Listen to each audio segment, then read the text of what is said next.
समय कहते हैं ना बहुत बलवान होता है, किसी भी युग में हो, चाहे वो सतयुग हो, त्रेता युग हो, द्वापर हो या कलयुग हो। ये आधार है, समय को काल भी कहते हैं।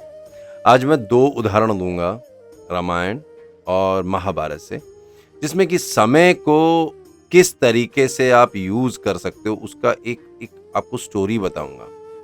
आप उसका नेगेटिव प्रभाव भी देख सकते हैं और पॉज़िटिव प्रभाव भी देख सकते हैं। सबसे पहले हम महाभारत लेते हैं, तो महाभारत में जब चीरहरण हो रहा था द्रौपदी का, तो भीष्म पितामह ने उस चीरहरण को रोका नहीं, उसको देखते रहे। जबकि वो बहुत पावरफुल थे, बहुत शक्तिशाली थे। भीष्म प्रतिज्ञा की थी तो मतलब कोई आम इंसान नहीं थे। उनके पास हर तरह की शक्तियाँ थी और हर तरीके का बल था जिससे कि वो उसको आराम से रोक सकते थे। पर वो ये समय था जिसको उन्होंने सही तरीके से यूज़ नहीं किया, सदुपयोग नहीं किया।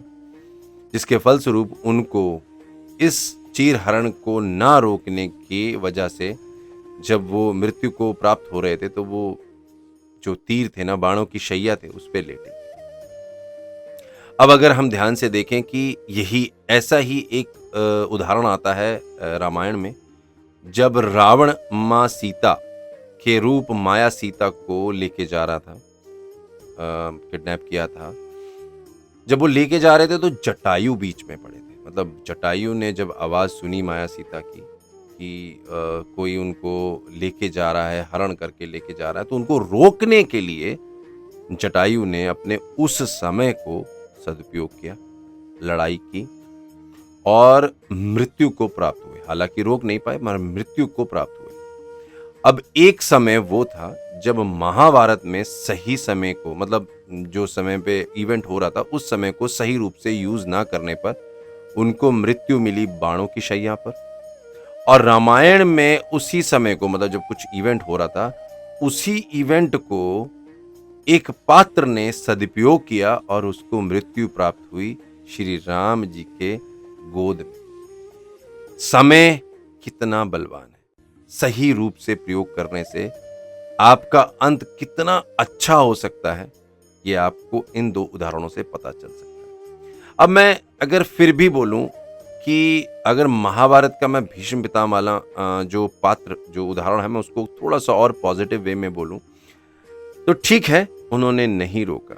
वो इसलिए भी नहीं रोका उन्होंने क्योंकि भीष्म पितामह जानते थे। और मैंने अपने पिछले एक वीडियो में, अभिमन्यु वाला वीडियो है, अगर आपको नहीं पता चल रहा है तो आप आई बटन पे चेक कर सकते हैं, वो वाला वीडियो मैं लिंक कर दूंगा।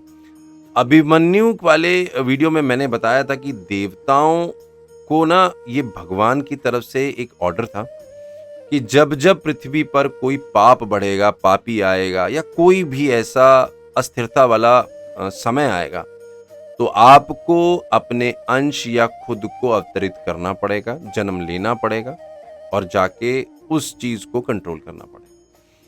अगर भीष्म पितामह उस चीरहरण को रोक देते तो महाभारत नहीं होता, और अगर महाभारत नहीं होता तो कौरव नहीं खत्म होते। कौरव नहीं खत्म होते तो कृष्ण भगवान उस जगह पर जहां पे महाभारत हुआ, उस क्षेत्र पर गीता का ज्ञान नहीं दे सकते। और अगर गीता का ज्ञान नहीं होता तो हमें आज इस जीवन में जो 18 अध्याय मिले हैं, जो हमारे किसी भी जीवन का मूल आधार है, वो नहीं मिलता। तो उन्होंने अपनी खुद की क्षति की कुछ ऐसे रिजल्ट के लिए जो दुनिया को अच्छा कर सकता था, दुनिया को बदल सकता था। इसलिए कहते हैं ना कि समय बहुत बलवान है। इसलिए अगर आपको लगता है कि आप एक बहुत बड़े उद्देश्य के लिए आए हैं, अगर आपको ये भ्रम ज्ञान हो जाता है कि आपका उद्देश्य इस जीवन में सिर्फ अपने तक सीमित नहीं है,